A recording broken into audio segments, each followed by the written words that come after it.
Welcome, welcome. Today I am joined by the amazing Grace Fogarty from Present with Grace. Grace and I met a little while ago on an online networking call. So Grace isn't a member of Women in Business Essex, but is a Women in Business member.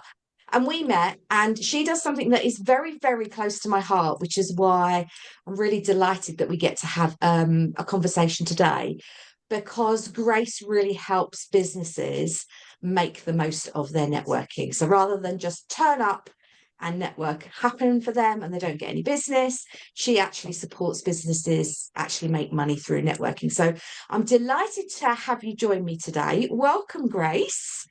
Vicky, it's so nice to be here. Yeah, brilliant. Let's start by tell me a bit more about you. So, you and your business, because obviously we've met and had a few conversations, but let's let everybody know who you are, what your business is, and why networking became so key for you.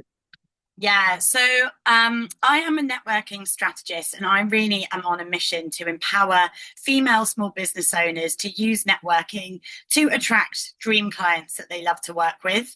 Now, when I first started working for myself, this is not at all what I did. So I became self-employed in 2023. My background has always been in workshop facilitation and learning and development. So when I started working for myself, I was actually a presentation skills workshop facilitator. But one of the first things I did to find clients is I started networking. And I joined a networking group as a member because everyone said, you've got to go networking, got to go networking. But I really hadn't, in my corporate days, I'd done a little bit of networking, but I really had no idea what I was doing. And in that first year of networking, I really struggled. I really didn't know how to explain what I did in the right way. And so I wasn't really attracting the right clients. And I was also really finding that it was damaging my confidence, because every month I'd show up at these meetings and I felt like all the women around me completely knew what they were doing. They were like really impressive, really professional, whereas I just felt totally clueless. And that was really damaging my confidence as well. So 12 months in, I decided that something needed to change, because, either I was needed to quit networking altogether or I needed to change my approach. And I decided to stick with it because I could see so many other people had made it work for them. And I changed my approach. And I did lots of work on, kind of really nailing down my offers, getting really clear on my ideal client, really, really upgrading my messaging so that my pitch was really clear. And when I made those changes, actually, then I started to attract clients, and I started working one-to-one with people on their presentation technique and their pitching skills. Now, what was really interesting is then I started to learn more and more about how to actually get more from networking meetings. And so over the last 18 months, I've actually learned how to do my own networking strategy that starts with an important part of that is a pitch. But actually, it's not just that. It's about how to understanding which rooms to be in, what to do afterwards, how to follow up, how to convert those conversations into calls.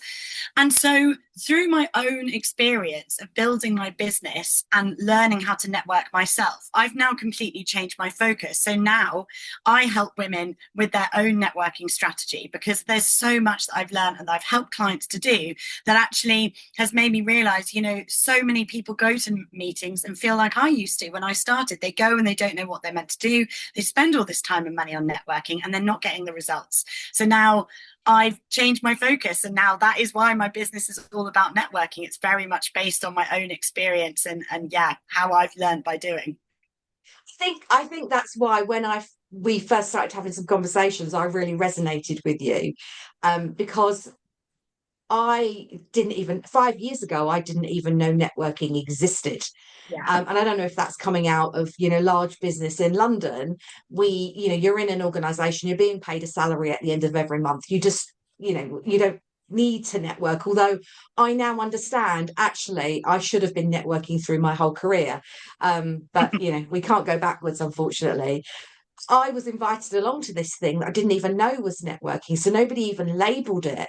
So it's interesting that we've got slightly different in that I just kind of went along to this thing and then realized that was what I was in. When you first went along, how did you feel on, can you remember back to like the first times you went into a networking meeting? How did you feel going in? Can you remember? Oh my God. I remember I went to an online networking meeting and literally being like, what on earth is this? Like, because it's so structured and the pitches, the 60-second pitches, yeah, I think I felt a part confused about what the hell was going on and how the hell did everyone know what they were meant to be doing. And I definitely felt nervous. I definitely felt like, oh my God, this is a really intimidating space. And actually, the first networking meeting that I went to in person, I made my own business cards. I like cut up pieces of cards. And back then, I was calling myself a well-being and confidence trainer. And quite frankly, I mean, I still don't know what that is to this day. But I didn't know, I mean, I was clueless. I have to look back and I'm like, oh, bless Thing her. is, we have to start somewhere. We have to start. So when I work with clients through mentoring, it's like we just need to start. It's not going to be perfect. And I Yeah. think I saw you post on, was it on your LinkedIn profile, that handmade business card? And it really was a handmade business Oh card. yeah. Oh yeah. If you're watching this recording and listening in, it really was a handmade business card. Oh But yeah. there's Not nothing even wrong with printed that. and But you written. started. Yeah. Yeah. Exactly. You'd even drawn some little icons on it, hadn't you, that represented like any email address and a phone number. I'd done my own graphic. Yeah, it was, yeah, it's funny, isn't it? Because running the network, I try and do as much as I can for visitors that are coming along to kind of position them up to what's going to happen. But when you go along to that very first meeting, I mean, I was like a rabbit in headlights. I was like, what is going on?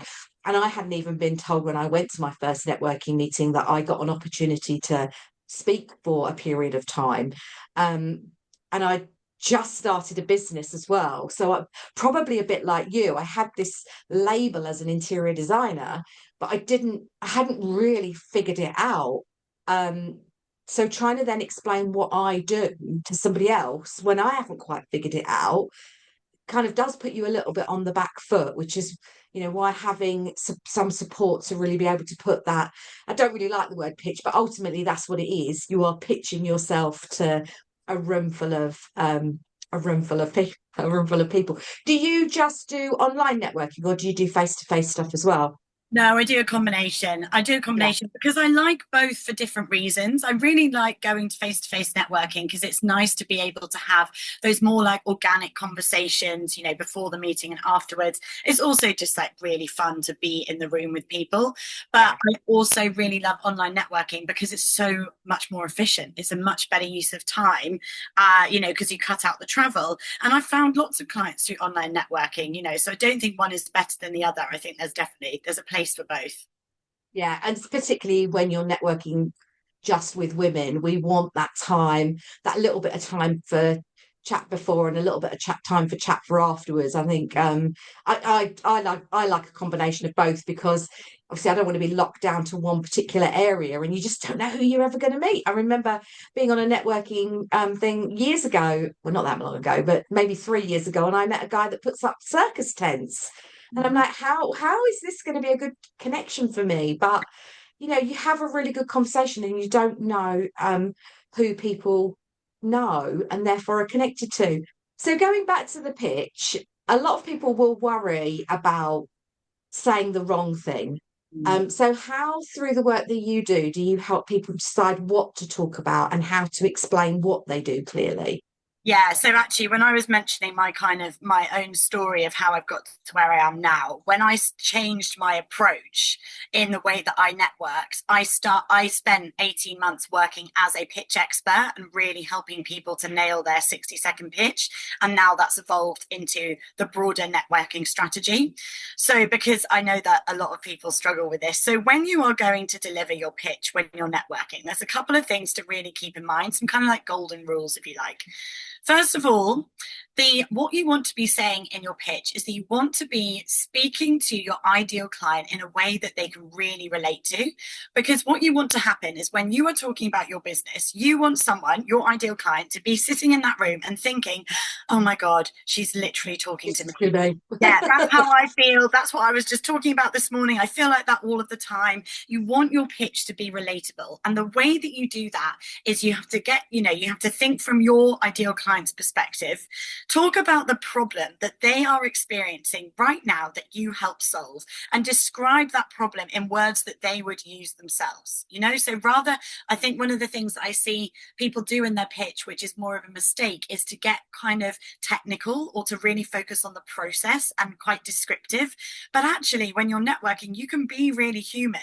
Like, for example, if I used to use this example for if I was pitching my business when I used to be a pitch expert, I could say, I help people that get nervous when they're public speaking, right? And that is something that I was helping people to do. But that description is dry and it's boring and it doesn't have that nice relatability. So instead, I might say something like, do your palms start to sweat the moment your name gets called to deliver your pitch, right? Because I know that my ideal client at the time, that is exactly what they would say to me. What happens? I get Yeah. So then everyone's sitting there rubbing their hands going, yeah, that's me. Oh God, that's me. I'm stepping right now. And so when you focus on the problem and you talk about it from their perspective, that's when your message becomes really relatable. The other thing is that I think people feel this huge amount of pressure to talk about everything that they do. Everything. Yeah, everything. They pack in everything, and that's when you start to see people go over the time limit and go off on a tangent, and they, and it all gets a bit messy and confusing. So instead of trying to talk about everything, just choose one thing to talk about in your pitch. Choose the thing, whatever service it is that you are promoting at that time. And if you've got multiple services, just choose one to promote. I mean, that's a side piece of advice, but just choose one thing to promote at any one time, because then you can make your pitch really succinct and really focus on that one service. What you want to avoid doing is overwhelming people with too much information. Yeah. So just choosing one thing keeps it really simple. And the other thing is, like, I just kind of touched on this, but instead of focusing on your process and how you're going to help someone, talk about the value of what you do. Like, what is the outcome that you are going to help someone to achieve? How is this person's life going to be much better because they've worked with you? People do not care about how you're going to get them there. You can talk about your process when you're on a one-to-one with someone who's actually interested in buying from you. Or when you're at the pitch stage in networking, it's not about making a hard sell. It is about helping someone see how you could help them and making it easy for them to take the next step in wanting to have a conversation with you. So you can take that pressure away from yourself. You're not going in and trying to deliver a hard sell. You are just trying to bring people one step further to working with you and making an invitation and making it easy. Yeah, I mean, that's what I say to my members of Women Essex. What we're looking for is you're looking for somebody, as you're talking, almost like to be leaning in, almost like a physical thing of like, I need to know more. And then we obviously in Women, we have what we call the Let's Talk round in the second part of the meeting, where it's like, who do you want to connect with? What one-to-ones would you like to book? Giving testimonials and all that good stuff. And it's at that point, I often hear when I've seen a really good pitch, 3 or 4 people will go, I'd love to have a one-to-one with you and find out more. Yeah. And then I have to share with you my pet peeve. My pet peeve, which I hear very little in Women in Business, but I used to network with another organisation, and that is the use of acronyms. Oh my God, yeah. I used to network with a scaffolder. Now, scaffolding have lots of different organisations that they belong to, and the guys used to wear them on their patches on their branded polo shirts, but they would rattle off every single acronym of every single, and I'm like, it's such wasted time in such a limited amount of time. But yeah, 100% agree with you. It's all about that leaning in. I want to know more, because you're not going to find out everything in 60 seconds. I think my favourite ever pitch, which I talk about a fair amount, was from an IFA who used What's an IFA? used a set of wind-up teeth, chattering teeth. Yeah. And his pitch was around I can't remember the percentage, so I'm not going to quote it, but it was a big percentage. Let's say it's 80%. 80% of people would rather go to the dentist than talk to a financial advisor. So Mm. using that little prop, and because we're all like paying attention because we're like, why has he got chattering teeth? Yeah. I can't quite remember the number, but I know it's a big number. But that got us all going, blimey, people would rather go to the dentist. And I hate the dentist. So I'm like, I would much rather talk to an IFA and talk to an IFA. So when a lot of people worry about saying the wrong thing, do you feel like as part of your supporting people to come up with the right pitch, you're also having to get them to get really clear about what it is they actually sell? Because I Yeah. think that's what I find as well. Yeah. The clarity of, well, what is your offer? Yeah. Yeah. This is something that I discovered was like quite a big, like a really common problem when I started working with people on their pitch. People come to me and say, oh, I'm really struggling with my 60 seconds. I don't know what to say. And then very quickly, I would unearth that there are several foundational parts of information that they're not clear on. And one is not knowing what they're selling. And sometimes that's because people don't have offers. What they're selling is kind of, maybe it's bespoke, or they piece together one-to-one programs based on what people want. They're being guided by the client rather than having something set. Sometimes they've got loads of different offers, and so when you say, what are you selling, they rattle off a list of kind of 10 different options. And so that's one of the really big things, is the starting point. But even before that, even before talking about your offers, the first thing that I always ask people is, what is your goal in your business? Like, where are you trying to get to in 12 months time? What is it that you want to be celebrating? Because often, if people's offers are confusing, it's because they don't have that long-term clarity. Mm. So when I work with people, I help them to start with the big long-term vision, because I always say that running a business, it's not about, so many of us can do anything for anyone. We're all gifted with these incredible talents that lots and lots of people could benefit from. But the challenge is, when you run a business like that, that's when you end up being pulled in a million different directions. That's when Directions, your yeah. offer stack falls apart. And that's when your pitch doesn't work and you don't get clients from networking, because you don't know what you're doing yourself, because you're being guided by what people are asking you for. So I think it's really important, when I work with people, I help them to put themselves back at the center of their business. So we start off by getting really clear on where is it they're heading, what do they want to achieve in the next 12 months. Then we look at their offers and think, okay, right, so what is it that you need to be selling? Are these packaged up in a way that's really simple and easy to explain? Then we do the work on the ideal client, really understanding who is it that you want to attract. And often, people say to me, oh, I can work with lots of different people, or I've got 5 or 6 different client avatars. And that's like what I try and help people to do, is to make some decisions and just choose who is it that you love working for. You're Yeah. always going to attract people that aren't quite your people, but they can help, that you can help, that that buy your services.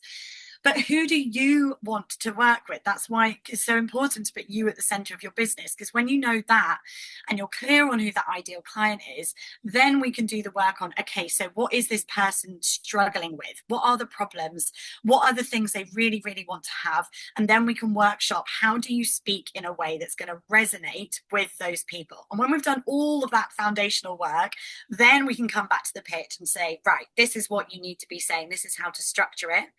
And when that's done, the piece of the puzzle, all that background stuff gets done. But this is again where I see people fall down, is that people can spend a lot of time thinking about what they want to say, but they don't do any work on how they want to say it. So they've Yeah. got their Yeah. perfectly written pitch and they turn up to the networking meeting, and then they just read something off the screen, or they read it off their phone, or they get nervous, or they try and wing it, and it all falls apart. So that's the other thing that I help people with, is actually, you need to think about that networking room as if you're stepping on a stage and you're delivering something. Because when you can speak with confidence and conviction, and you've done all that background work, and your pitch is aligned to the right people, that is when you're really going to get the right people leaning in and saying, yes, I want your help. Yeah, So I think there's a real fear around only talking to one person, and yeah, people thinking business is feeling like, well, if I really hone in on that one person, I'm then not going to attract anybody else. And that is so not true, yeah, because if somebody is interested in what you're doing and your service, they won't qualify themselves out, even though you might not be talking to them directly. And I Yeah. think there is a big fear around, if I just talk to that person, then who am I excluding? Yeah. But the delivery, as you said, is so important. I have seen some great pitches read off a piece of paper that has obviously not been practiced. Mm. And I guess my other pet hate is chat GPT pitches that someone has put together, but they've not even read it before they deliver it. Yeah. And Oh, yeah. and the words aren't their words. It's not their it's obvious it's not their language. And they even start by saying, I did this on chat GPT. I think, well, if Oh you've God. not I mean, I'm all for like getting ideas, Yeah. working, like workshopping stuff with it, but to me that's like, so you've come to a meeting with a piece of paper that you've not even read, and you've used a tool because you've not put the work in to Yeah. really think about what you're going to sell. When I come and have a conversation with you about renewal and you go, well, I haven't got any business, Yeah. I'm like, yeah, Yeah. I'm not surprised. And Yeah. also, why would if you show up to the meeting and you say things like that? I mean, that's my one of my pet peeves is someone that starts a pitch with a caveat like, "I'm really sorry, but oh my god," like, no, come on, because if someone does that, think about what impression that's giving to everyone in the Mm. room. Who is gonna, like subconsciously, people are not gonna want to invest their time and money in you if they don't see you making that effort, because yeah, you might be busy because you're delivering work for clients, but people don't know that, and that impression that you make is so important. Yeah, it's so all about how you're making people feel. I used to network with somebody that was always late, and Mm. I would not pass them business because I was like, well, if, and I'm a real stickler for timekeeping. If I'm ever late, there's a problem.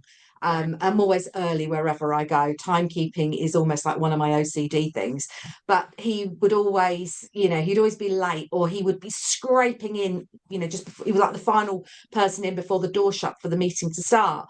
And I, was very honest with him and said, if that's how you treat us as a group of business owners for a business meeting, because networking for business is a business meeting, unless you're going to network for social, they're completely different things. But if that's how you're treating me as another business owner, how are you going to look after my clients? Mm. Are you going Yeah. to turn up late for them? So there is a really, really big lesson to learn if even if you are coming in flustered going, oh my God, I forgot the meeting was today. I'm Oh, like, well, if you forgot the meeting was today, what's going on with your diary? Do you yeah. know when You you go, know what? yeah, I yeah, always say that networking is like, when you go networking, it is it's like marketing times a million, because you are essentially a walking billboard for your business. And that can be really, that can work for you, and it can also work against you. Because if you show up and you're really professional and you're on time and you're confident and you radiate a lovely energy and you nail your pitch, it builds up that picture. But exactly like you're saying, if you don't, if you're late or you're looking a bit disheveled or you're making excuses, it just stacks up against your business. And it doesn't matter how much content you put out on social media. If you turn up in the room and you're not prepared and you're not professional, well, that it takes a long time to come back from that. So I think it's really it valuable. does. Yeah. I had a similar experience quite recently, not through networking, but I was really frazzled. I was like bouncing between different things that I was doing, and I was out and about, and I wasn't late, but I was, like not as early as I would like to be. But I was like, you need to sit in the car for at least 60 seconds, and you just need to get into the right frame of mind.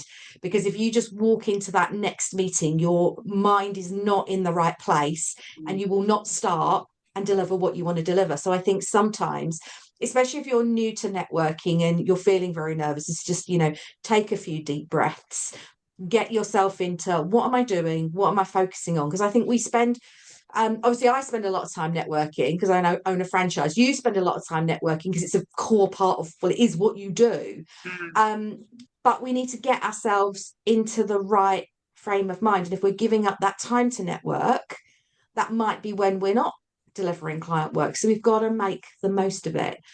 If someone's feeling like networking hasn't paid off for them, what's one simple thing that you would say to them to do straight away? Oh, that's a great question. First thing to do straight away, I would be going back to the drawing board and thinking, it's for me, the first step is always about coming back to clarity.